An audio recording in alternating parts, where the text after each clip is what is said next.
آیا عاملی واقعا ترک کردن گرونه؟ نه، اتفاقا ادامه دادن گرونه.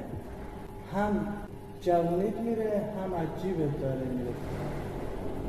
فکر کن این همه هزینه احتیاط میکنی و دود میکنی، هم به جوانیت آسیب میزنی، هم به شکل ظاهری آسیب میزنی، هم به اطرافیانت، هم اعتماد تو بین دیگران از بین میبری و هم خیلی از مشکلات دیگر رو به خودت اضافه می‌کنی و روز به روز درگیرتر از دیروز میشی.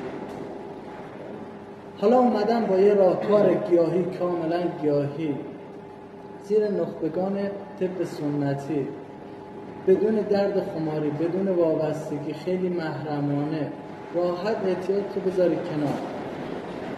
فقط کافیه شماره تماس تو بفرستی دایرکت و این پستم بفرستی برای اون دوست مصرف کننده که اگه تو ترک نکردی اون 100% با ما ترک. شاید تو ترک نکنی، قطعا اون با همون ترک.